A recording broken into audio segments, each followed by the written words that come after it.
नमस्कार दोस्तों, स्वागत है आपका आपके अपने चैनल चुन्नू जी के सेंटर पर। मैं आपके लिए लेकर आया हूं आज एनसीईआरटी सार संग्रह वन लाइनर बुक, जो महेश बर्नवाल जी द्वारा लिखा हुआ बुक है, जो बाजार में बहुत ही ज़्यादा बिकती है। ठीक है, तो मैंने सोचा कि क्यों ना मैं इससे आपको रोज एक वीडियो अवेलेबल कराऊं। तो चलिए, ये कोसमोस पब्लिकेशन का है। तो आज जो पहला टॉपिक है वो है भारतीय राज्य व्यवस्था। ठीक है, उसमें भारतीय राज्य व्यवस्था में भारत का संवैधानिक विकास, ये आज का चैप्टर है। तो चलिए हम लोग 20 से 25 सवाल देखेंगे इसमें। इसमें पहला जो सवाल है वो है कि रेगुलेटिंग एक्ट 1773 द्वारा सर्वोच्च न्यायालय की स्थापना कहाँ की गई थी। देखिए, एक एक्ट बना 1773 में जिसका नाम रेगुलेटिंग एक्ट पड़ा। ठीक है, उसी एक्ट के द्वारा सर्वोच्च न्यायालय की स्थापना कलकत्ता में की गई थी, जो 1774 ईस्वी में हुई थी। ठीक है, यानी सुप्रीम कोर्ट। दूसरा है, भारतीयों को भारत के प्रशासन में भाग लेने का अधिकार किस अधिनियम के द्वारा प्राप्त हुआ। देखिए, उसके बाद भारत के प्रशासन में पहले भारतीयों को भाग लेने का अधिकार नहीं था 1833 के पहले। ठीक है, तो चार्टर एक्ट एक आया जो 1833 में आया, उसके द्वारा भारत के प्रशासन में भाग लेने का अधिकार भारतीयों को मिल गया। फिर है, भारतीय विधान परिषद को बजट पर बहस करने की शक्ति किस अधिनियम के द्वारा प्राप्त हुआ। देखिए, 1892 में एक अधिनियम आया, भारत परिषद अधिनियम। उस अधिनियम के द्वारा, ठीक है, भारतीय विधान परिषद को बजट पर बहस करने की शक्ति भारतीय परिषद अधिनियम 1892 में मिल गई। चलिए आगे चलते हैं। अगला है, केंद्रीय विधानमंडल सर्वप्रथम किस अधिनियम के द्वारा द्विसदनीय बनाया गया। द्विसदनीय बनाया गया किस अधिनियम के द्वारा। ये द्विसदनीय जो बना आपका, ठीक है, बाई कैमरल, ये बना आपका 1919 के भारत शासन अधिनियम के द्वारा। ठीक है, नेक्स्ट क्वेश्चन आप देख सकते हैं कि भारत के राष्ट्रपति को अध्यादेश यानी ऑर्डिनेंस निर्गत करने की शक्ति मूलतः किस अधिनियम से प्रेरित है। तो इसका आंसर होगा भारत शासन अधिनियम 1935 से। भारत शासन अधिनियम 1935 से। एक चार्ट दिया हुआ है कब कौन सा एक्ट आया था। ठीक है, चलिए देखते हैं। इसका आप पहले स्क्रीनशॉट ले लीजिए। चलिए, स्क्रीनशॉट ले लिए आप। अब मैं एक एक करके आपको बताता हूँ। भारत का संवैधानिक विकास में ये इधर आप बाएं साइड में देख सकते हैं ईस्ट इंडिया कंपनी के अंतर्गत, और दाएं साइड में देख सकते हैं ब्रिटिश क्राउन के अंतर्गत। रेगुलेटिंग एक्ट आया था आपका 1773 में। ठीक है, 1773 में। उसके बाद आया आपका पिट्स इंडिया एक्ट 1784 में। उसके बाद चार्टर एक्ट 1793 में। उसके बाद चार्टर एक्ट 1813 में फिर आया। फिर चार्टर एक्ट आया 1833 में। फिर चार्टर आया 1853 में। ठीक है, अब इसमें इधर आप देख सकते हैं ब्रिटिश क्राउन के अंतर्गत भारत शासन अधिनियम 1858 में आया। भारत परिषद अधिनियम 1861 में आया। फिर भारत परिषद अधिनियम 1892 में आया। फिर भारत परिषद अधिनियम 1909 में आया। फिर भारत शासन अधिनियम 1919 में आया। फिर भारत शासन अधिनियम 1935 में आया। फिर भारतीय स्वतंत्रता अधिनियम 1947 में आया। इसको याद रखिएगा। चलिए, उसके बाद क्या कह रहा है। उसके बाद कह रहा है कि केंद्र में द्वैध शासन व्यवस्था किस अधिनियम के द्वारा लागू की गई थी। तो भारत शासन अधिनियम 1935 के द्वारा। उसके बाद एक सवाल और देख सकते हैं कि ब्रिटिश भारत में किस अधिनियम में संघीय शासन का प्रावधान था। तो ब्रिटिश भारत में किस अधिनियम में संघीय शासन का प्रावधान था। तो भारत शासन अधिनियम 1935 में। ठीक है, नीचे एक सवाल है कि भारत शासन अधिनियम 1919 की समीक्षा करने के लिए वर्ष 1927 में साइमन कमीशन का गठन किया गया था। ठीक है, आप देख रहे हैं एनसीईआरटी सार संग्रह चुन्नू जी के सेंटर पर।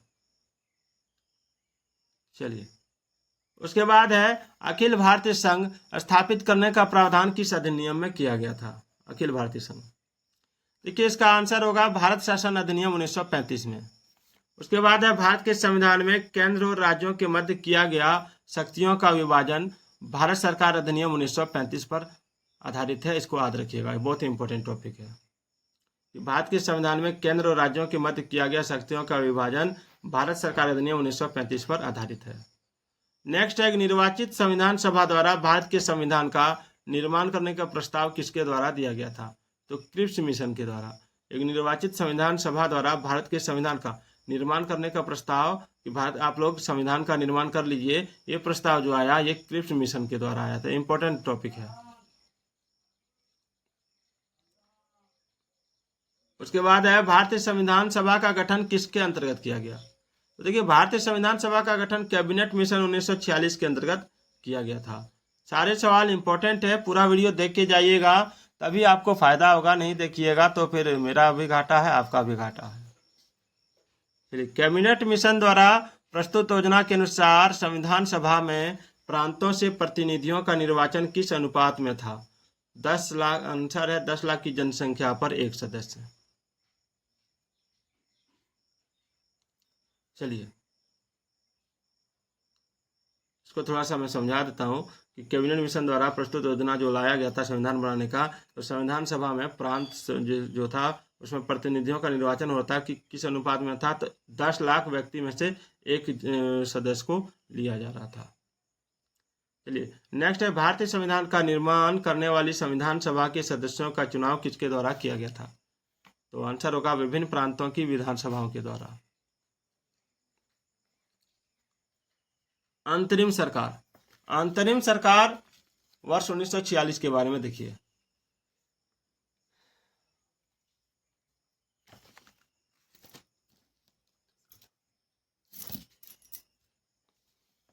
देखिए जवाहरलाल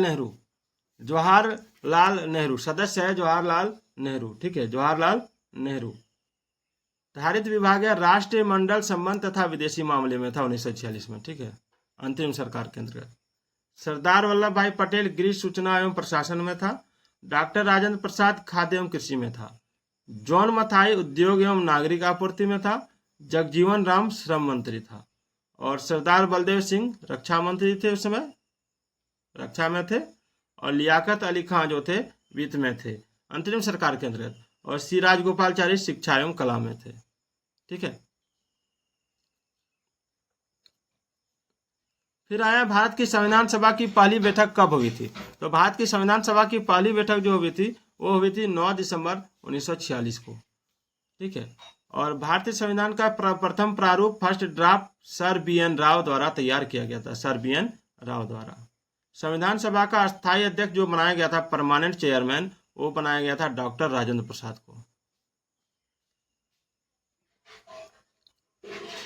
चलिए नेक्स्ट है संविधान सभा में आपका जो पंडित नेहरू द्वारा उद्देश्य प्रस्ताव कब प्रस्तुत किया गया था। तो ये प्रस्तुत किया गया था आपका 13 दिसंबर 1946 को, ठीक है। नेहरू द्वारा प्रस्तुत उद्देश्य प्रस्ताव संविधान सभा में कब स्वीकृत हुआ। तो 22 जनवरी 1947 को, याद रखिएगा। भारतीय संविधान के निर्माण काल में संविधान सभा के कुल कितने अधिवेशन हुए थे। तो 12 अधिवेशन। भारतीय संविधान के निर्माण में संविधान सभा को कितना समय लगा। तो 2 वर्ष 11 माह और 18 दिन। भारतीय संविधान सभा के संवैधानिक सलाहकार कौन थे। तो सर BN राव थे। भारत की संविधान सभा ने वर्तमान रूप में राष्ट्रध्वज को कब अपनाया। सवाल है भारत की संविधान सभा ने वर्तमान रूप से राष्ट्रध्वज को कब अपनाया वर्तमान रूप में। तो 22 जुलाई 1947 को। संविधान सभा की प्रथम बैठक की अध्यक्षता डॉक्टर सच्चिदानंद सिन्हा ने किया था, जो अस्थायी अध्यक्ष, याद रखिएगा। उसके बाद जो अध्यक्ष बने वो डॉक्टर राजेंद्र प्रसाद बने। भारत का संविधान कब स्वीकार किया गया। 26 नवंबर 1949 को। फिर है भारतीय संविधान पूर्णतः कब लागू हुआ था। तो 26 जनवरी 1950 को। चलिए अब देखते हैं संविधान सभा, ठीक है। देखिए संविधान सभा के बारे में कुछ टॉपिक दिया हुआ है, इसको देखिए। 9 दिसंबर 1946 को संविधान सभा की प्रथम बैठक हुई, जिसमें डॉक्टर सच्चिदानंद सिन्हा को अस्थायी अध्यक्ष तथा 11 दिसंबर 1946 को डॉक्टर राजेंद्र प्रसाद को अस्थायी अध्यक्ष चुना गया। संविधान निर्माण का प्रारंभ 13 दिसंबर 1946 को पंडित जवाहरलाल नेहरू द्वारा प्रस्तुत उद्देश्य प्रस्ताव ऑब्जेक्टिव रिजोल्यूशन से हुआ, जिसे 22 जनवरी 1947 को सर्वसम्मति से स्वीकार कर लिया गया। और 26 नवंबर 1949 को भारतीय संविधान को अडॉप्ट किया गया, अंगीकृत किया गया, जो 26 जनवरी 1950 को इसे पूर्णतः लागू किया गया। आप देख सकते हैं भारत का संविधान मूलतः 2 भाषाओं में लिखा गया था, हिंदी तथा अंग्रेजी में, और सभी सदस्यों ने इन्हें इन दोनों प्रतियों पर हस्ताक्षर किए थे। चलिए आगे बढ़ते हैं।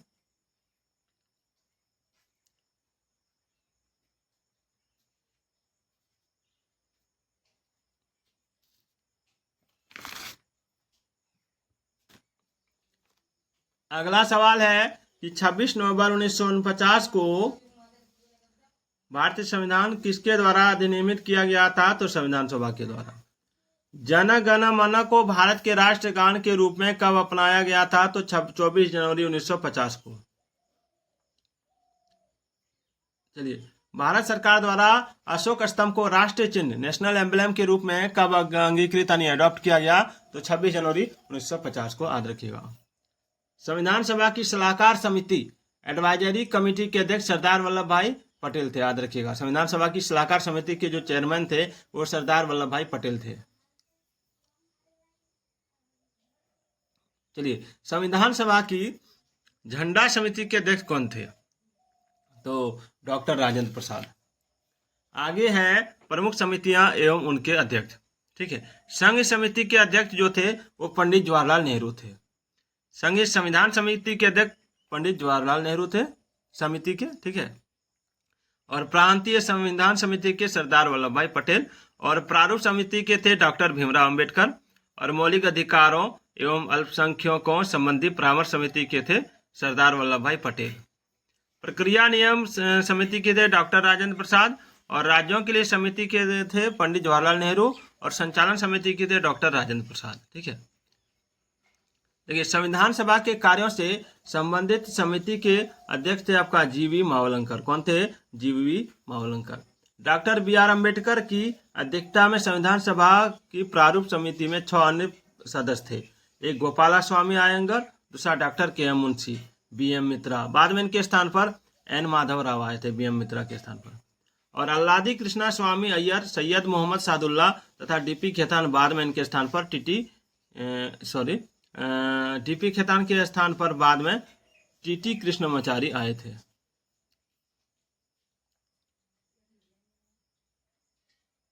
ध्यान रखिए इसको, ये बहुत ही इंपॉर्टेंट टॉपिक है। पूछ सकता है आपको कि डॉक्टर बी.आर. अम्बेडकर की अध्यक्षता में संविधान सभा की प्रारूप समिति में 6 सदस्य का नाम क्या क्या था, निम्नलिखित में कौन था? ठीक है, तो N. Gopalaswami Ayyangar, doctor K M. Munshi, B M. Mitra, बाद में इनके स्थान पर एन. माधव आया था इनके स्थान पर। ठीक है, अल्लादी कृष्ण स्वामी, सैयद मोहम्मद सादुल्ला तथा डी.पी. खेतान। डी.पी. खेतान के स्थान पर बाद में टी.टी. कृष्णमाचारी आया था। ये सवाल बन सकता है कि बी.एम. मित्रा के स्थान पर आपका जो प्रारूप समिति के सदस्य थे कौन आया था? तो एन. माधव, याद रखिएगा। और डी.पी. खेतान के स्थान पर कौन आया था? तो टी.टी. कृष्णमाचारी, याद रखिएगा। चलिए, अगला है संविधान सभा ने डॉक्टर बी.आर. अम्बेडकर की अध्यक्षता में प्रारूप समिति का गठन कब किया था? तो 29 अगस्त 1947 को, 29 अगस्त 1947 को। Doctor B R. अम्बेडकर का संविधान सभा में निर्वाचन किस प्रेसिडेंसी से हुआ था? तो बम्बई प्रेसिडेंसी से 1947-50 के बीच, और पहले बंगाल प्रेसिडेंसी से 1946-47 के बीच। तो आज का ये वीडियो कैसा लगा कमेंट जरूर कीजिएगा। कल का टॉपिक आपका रहेगा संविधान के विभिन्न प्रावधान एवं उनके स्रोत। फिर जो टॉपिक रहेगा वो रहेगा आपका भारतीय संविधान के भाग, और फिर रहेगा आपका भारतीय संविधान में अनुसूचियाँ। फिर मिलते हैं अगले वीडियो में, तब तक के लिए जय हिंद, जय भारत।